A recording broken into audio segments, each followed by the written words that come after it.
A partir da década de 70, alguns pesquisadores resolveram erguer os fungos ao seu próprio reino, porque esses indivíduos apresentam características exclusivas extremamente particulares que os diferenciam dos outros seres vivos.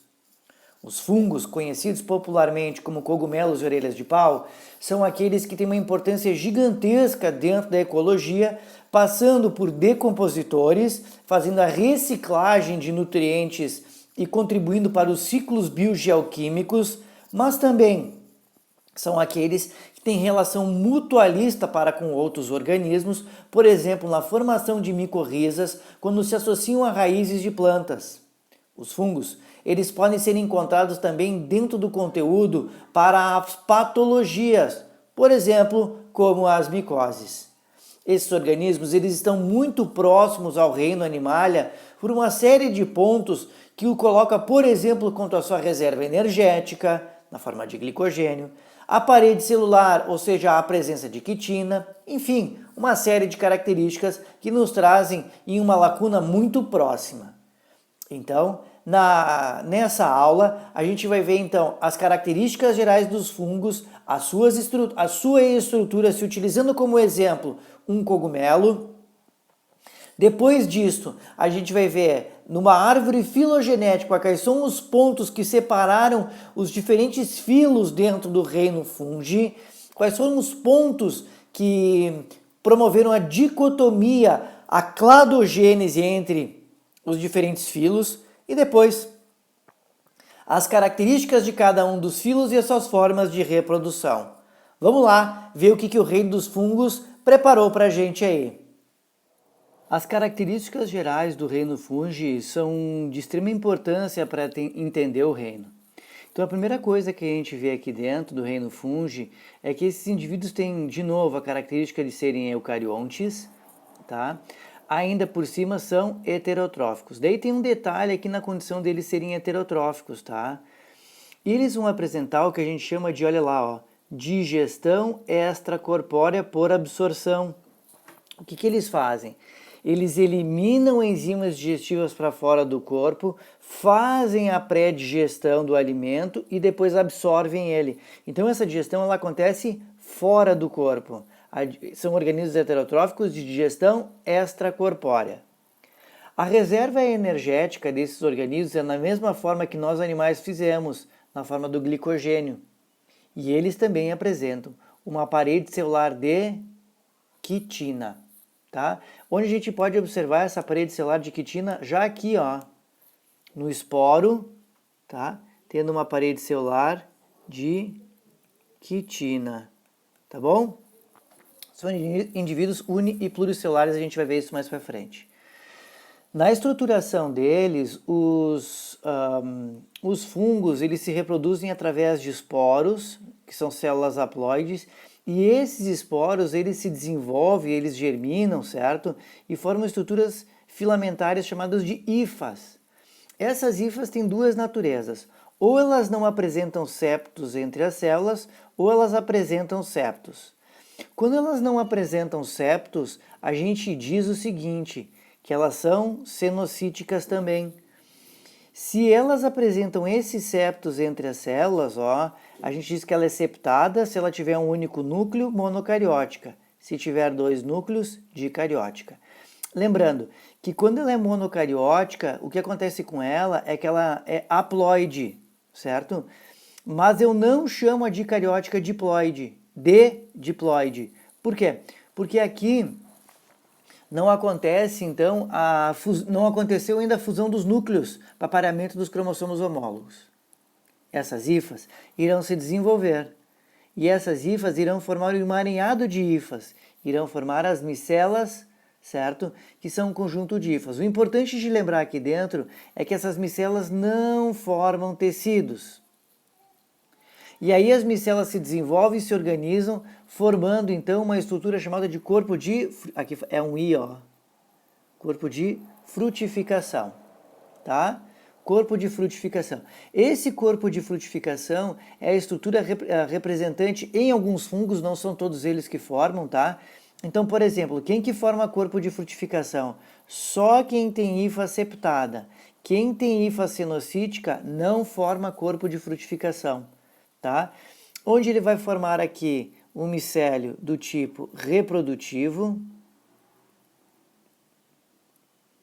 que vai ser formado então pelo chapéu, tá? Ou píleo, tá? O chapéu ou píleo. Aqui o micélio é aéreo, que é formado pelo talo ou haste. E o último deles, o micélio vegetativo. Tá? Então essa é a primeira parte em relação à estrutura dos fungos, tá bom? Bem rapidamente aqui, uma parte importante também dos fungos é lembrar que existe um sistema de classificação, onde eles vão ser divididos em 4 filos específicos, os Chytridiomycetos, que são aqueles que ainda apresentam, olha lá, esporos com flagelos, e depois o restante deles que apresentam esporos, no caso, não flagelados. Entre eles temos aqui os chamados, os que mais aparecem, né? Zigomycetos, ascomycetos, basidiomycetos. Vejam que os ascomycetos e os basidiomycetos são aqueles que apresentam corpo de frutificação, tá? E os chamados zigomycetos não têm corpo de frutificação, o que significa que eles têm hifas cenocíticas. Vamos ver as características deles aí então. Temos aqui então os 2 primeiros filos. O primeiro deles, o filo dos Chytridiomycetos. Uma característica interessante do filo dos Chytridiomycetos é que esses fungos, como eu disse anteriormente, eles apresentam esporos flagelados. Uma outra característica é a presença das hifas cenocíticas, logo não forma corpo de frutificação. Podem ser organismos unipluricelulares e, na sua grande maioria, são parasitas, caracterizando então uma chytridiomicose. Um outro tipo de fungo, então, são os zigomycetos. Bom, zigomycetos, eles são bem trabalhados, tá? Bem trabalhados porque esses fungos eles podem ser tanto de vida livre, alguns deles são parasitas, mas alguns deles são mutualistas, como, por exemplo, as chamadas micorrizas, tá? Que são aquelas associações que se dão entre as raízes de plantas e fungos. Devemos lembrar também aqui que esse tipo de fungo apresenta hifas cenocíticas, logo não formam corpo de frutificação. O importante de nós vermos agora, e é interessante nessa aplicação, é a característica dada à sua forma de reprodução, tá? Que eu vou trabalhar agora a forma de reprodução dos chamados zigomycetos.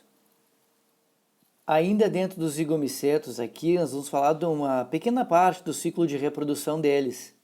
Bom, primeiro a gente sabe que os zigomycetos aqui embaixo se reproduzem por esporos, e esses esporos, como a gente viu anteriormente, quando eles encontram um ambiente ideal, eles começam a germinar e começam a formar as hifas.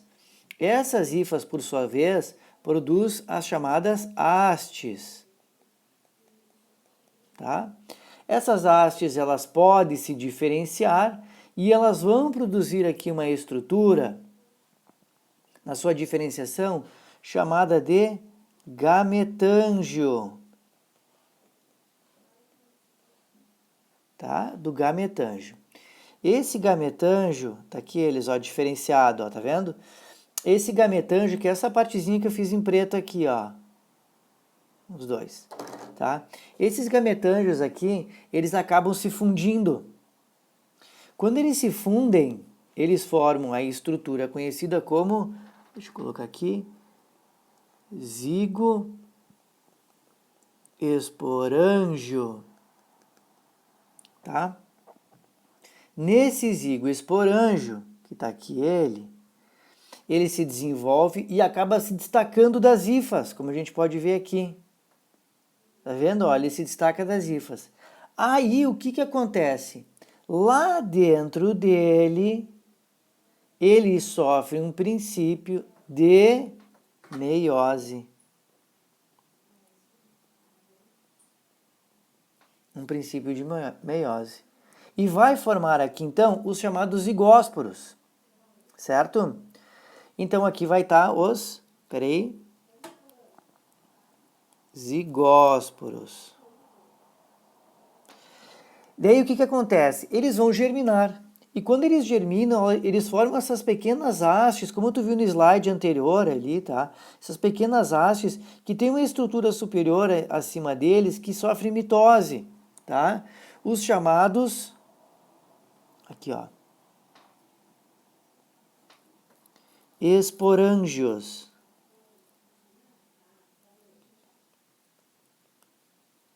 Esses esporângios aqui, eles acabam rompendo e liberam agora os esporos, reiniciando o ciclo. Tá bom? Então esse é o ciclo de reprodução para os zigomicetos. Nessa nossa próxima parte aqui, eu também não vou me fazer de uso da câmera, tá? Porque a gente tem as informações todas muito juntas aqui, né? Tentei agrupar tudo numa única parte para o vídeo não ficar tão longo. Mas enfim, eu vou começar falando aqui dos ascomicetos agora, nessa parte, do filo dos ascomicetos e dos basidiomicetos. O interessante é que esses dois filos são os filos mais populosos, que tem o maior número de espécies dentro do reino fungi. Os ascomicetos giram em torno de 35 mil e os basidiomicetos em torno de 32 mil. O que a gente tem que lembrar é que esses dois fungos têm algumas particularidades. Entre elas, por exemplo, os dois vão apresentar, olha lá, hifas septadas, tá? Se tem hifas septadas, logo, ó, com corpo de frutificação. É interessante a gente lembrar aqui também que esses fungos eles têm o caráter de ser os ascomicetos agora só, tá?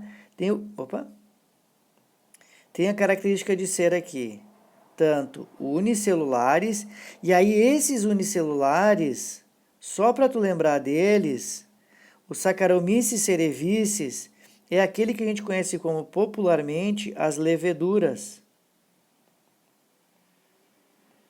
que fazem reprodução assexuada por brotamento. Tá? Então aqui está a espécie representada, o gênero Saccharomyces e a espécie cerevisiae, tá? Tá aqui esse cara aqui, ó, um exemplo deles. E existem os pluricelulares, que no caso dos pluricelulares, nós temos um exemplo clássico a ser utilizado aqui dentro, que é o gênero Penicillium, tá? Que produz a penicilina, utilizado então, no caso, para antibióticos. Tá? Como os ascomicetos eles acabam formando, aqui ó, vou passar para cá, ó, acabam formando o corpo de frutificação, esse corpo de frutificação recebe a denominação de ascocarpo. Já os basidiomicetos são fungos que têm uma distribuição muito grande, podendo ser utilizados na alimentação, no caso do champignon, ou existem os tóxicos, né? Lembrar que os basidiomicetos são popularmente conhecidos como cogumelos ou orelhas de pau. Então aqui representado nessa figura a Amanita muscaria, que é, na verdade, um cogumelo de natureza tóxica, tá? Então, esses cogumelos aqui vão ser representados pelos, é o que representa o corpo de frutificação, então ele é chamado de basidiocarpo. Vamos ver como é que esses dois fungos se reproduzem. Então aqui a gente tem os dois tipos de reprodução quanto aos fungos denominados de fungos ascomicetos e os basidiomicetos. Vejam que eles são bem semelhantes em alguns pontos aqui, mas eles têm uma leve diferença no final. Bom, o que eu quero mostrar para ti agora? Que esses fungos eles vão apresentar então na sua característica, como a gente pode ver de hifa septada, aqui é a primeira, ó, que são as hifas monocarióticas.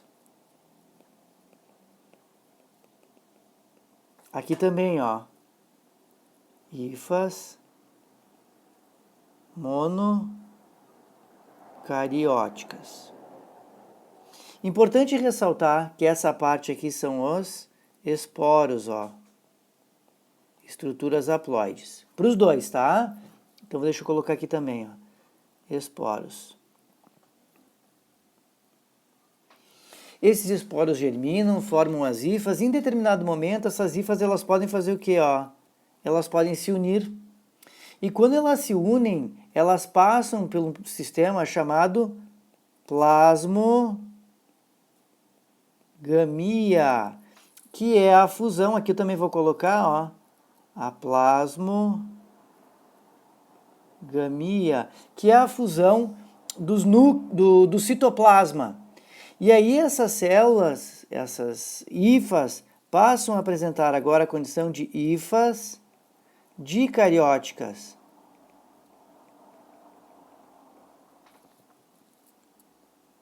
Olha, hifas dicarióticas.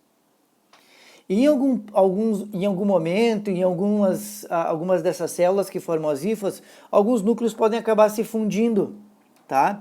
Caracterizando aqui, então, uma cariogamia, que nada mais é do que a fusão dos núcleos. Tá aqui também, ó, acontecendo a cariogamia, tá? Que é caracterizado pela fusão dos núcleos. Tudo bem? Então, agora eu vou ficar só aqui dentro dos ascomicetos, só para a gente fechar esse ponto aqui, porque tu vai ver que ele tem uma diferenciação, tá?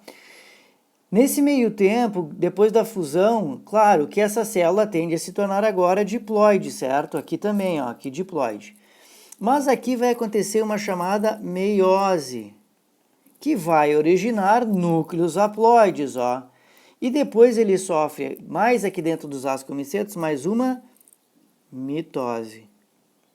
O que vai formar, então, 8 núcleos, caracterizando, então, a estrutura que dá nome ao filo, que é a célula que é chamada de asco. E ainda aqui dentro, os chamados ascósporos, que são haploides. Aqui os ascósporos, ó. Tudo bem? Muito bem. Não diferente, tá? Esse núcleo agora, que ele é diploide, aqui nos basidiomicetos, ele também vai sofrer uma meiose. Tá? Também vai sofrer uma meiose. E vai formar, novamente, núcleos haploides. Mas ele passa por um processo de diferenciação, onde ele vai originar estruturas que expandem do citoplasma, que são chamadas esterigmas, que são expansões do citoplasma. Por quê? Porque esses núcleos, eles fazem o quê? Eles migram para a parte superior dos esterigmas e hão de formar aqui os chamados esporos. Então, se forma a estrutura que caracteriza os fungos. Aqui, ó, os basidiósporos de caráter haploide, e esta célula é o basídio. Tá? Então, as células que caracterizam são, no ascomiceto, o asco, e o esporo é o ascósporo. Nos basídios, a célula é o... Perdão, nos basidiomicetos, a célula é o basídio e o esporo é o basidiósporo. Tudo bem? Então, aqui a gente encerra, né, a parte do reino fungi.